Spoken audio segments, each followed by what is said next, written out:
I bet. Welcome back to another episode of Toxiris Discovers. Today we got 3 albums I chose for myself. Y'all need to recommend some shit for this episode. And 4 by the community. So let's get right into it. Alright, so as always, we are kicking it off with the albums that I found for myself.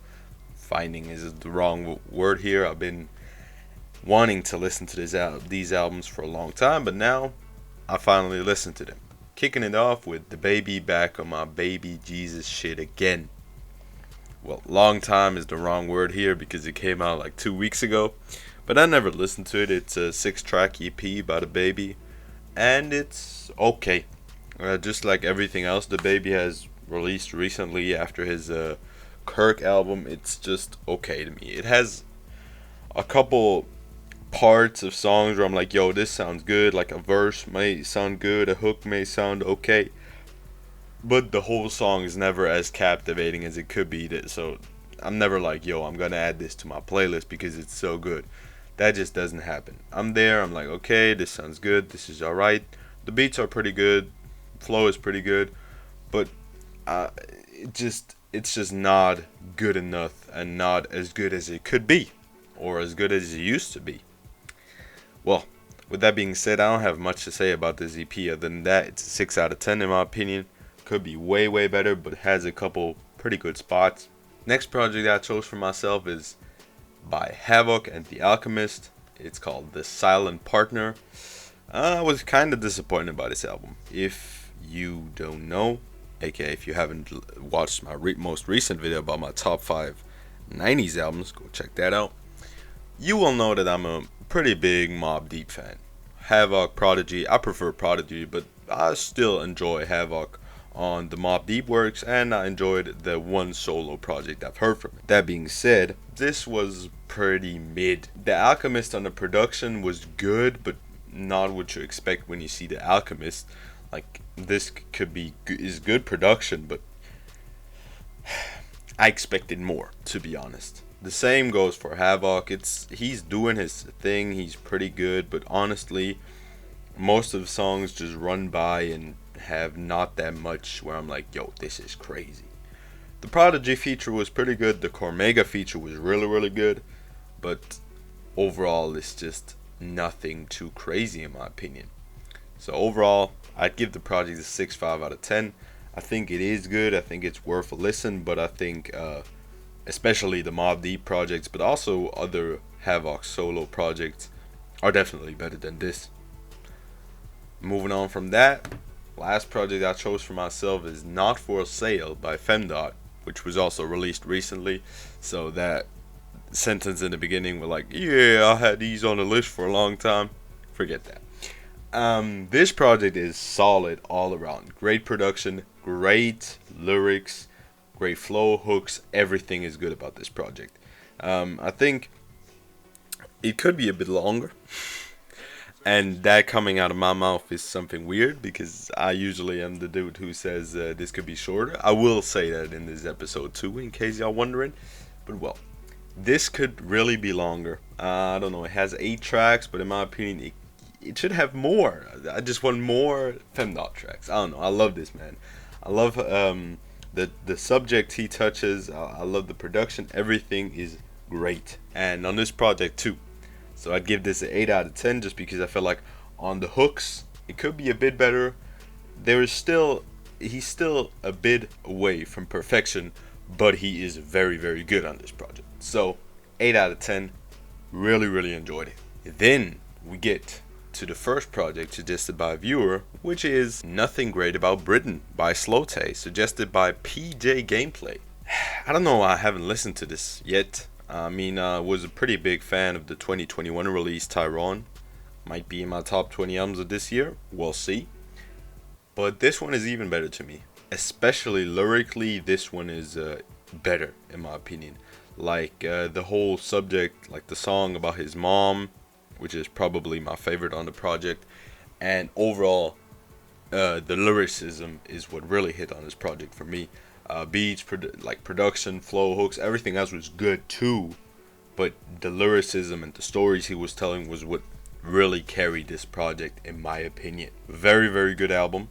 Could also be better on some ends, but it's nothing crazy. So I'd give it an 8.5 or a 9 out of 10 because it is very, very good, and I think there isn't much missing for a perfect album. Next project we got, suggested by Kieran Cartwright, is Revived by Summrs. Well, it's another project suggested by Kieran, so nah, bro, this ain't it. This is exactly what where I'm like, look, I'm not old. I don't know if I sound old. I don't know if my takes feel old. I'm not old, but this shit makes me feel old. I swear to God, because I listen to this shit and I'm like, this was kids these days listen to it, and I'm like, I'm not even that old, bro. Like, what the fuck? Well, I don't know. The beats are really good, but the way the artist flows on the beats just sounds not offbeat to me, but almost. It sounds like it's on the edge of being offbeat for the whole track, for 15 tracks straight. Also, fun fact on the side, this project has 15 tracks, is 27 minutes long, and is an EP. That's to the side. I think it's I don't know. It's not really creative. The flow is hurting my ears. The beats are pretty good, but other than that, nah, bruh. This ain't it. 5 out of 10. And that's a pretty nice score. Let's just say it like that. Next project we got is KayyKilo, Cutthroat Love Letter, suggested by Zhao. Well, better than I expected. And what I can say to her, she's signed by DaBaby apparently. She shouldn't try to imitate DaBaby style, because every time she goes into that kind of musical field, it doesn't really sound good.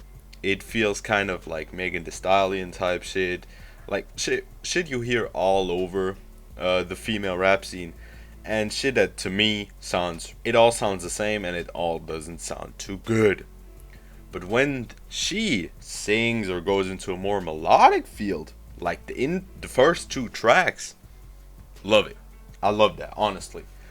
So I'm kind of in the middle on this project, because I really, really enjoy these couple tracks, but I also really,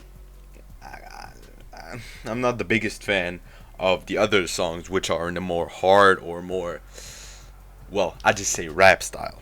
So overall, I'd give this project a 7 out of 10 because it has very, very good songs that might deserve a higher rating, but it also has a couple songs where I'm like, no, this is just trash. Or trash might be a bit too harsh, but not as good as the other tracks. The last project we have today, Lil Wayne, The Suffix, suggested by Double M Entertainment. Once again, 3rd Wayne project in a row, and I gotta give it to you, this is better. I don't know if I'm rating this much better, because a couple of points were really not that great, but it's better. So yeah.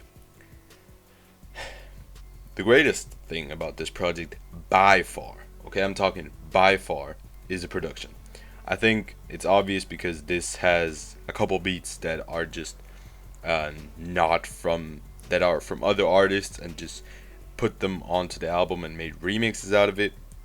I don't have any in mind right now, but if you listen to the album, you will recognize a couple beats if you are a bit of a well-versed in maybe 90s or 2000 rap. Anyway, this project is, again, way too long. 23 tracks. Lord, that was too long. Granted, it does have a short-ass intro and a short-ass outro, which, the intro and the outro, I don't know, man. The outro is another topic, but the intro was kind of weird to me. I don't know. I didn't really enjoy that much. But besides that, overall, the project, the lyrics are pretty good. Better than on the other 2 projects we had in the recent episodes. The flow is pretty good too. But how I said it, the thing that carries it is the beats. And the thing that drags it down is the hooks. Or are the hooks, my bad. And the features. I will never be a fan of Birdman. I'm sorry, I will never be nah. Currency is kinda alright on the project, but I don't know. Listening to this, I'm pretty sure I'm not really eager to checking out 2000's Currency. I'll keep it at 2010's currency. Anyway, overall, solid project. I'd give it a 7 out of 10. I think it's pretty good. It could be better, but it's really not bad. So, 7 out of 10. That being said, thank you for listening. Thank you for watching. Sorry for being late with the episode again. I'll try to have the next one out next Sunday. And yeah, with that being said, leave some recommendations in the comments and have a great one. Remember back then, all them hoes ain't want me. Now I'm ballin', all them same hoes on me. Mama told me that this came with the money and the motherfucking fame. Even though I feel the same, I'm that nigga now. I'm that nigga now. I'm that nigga now. I'm that nigga now.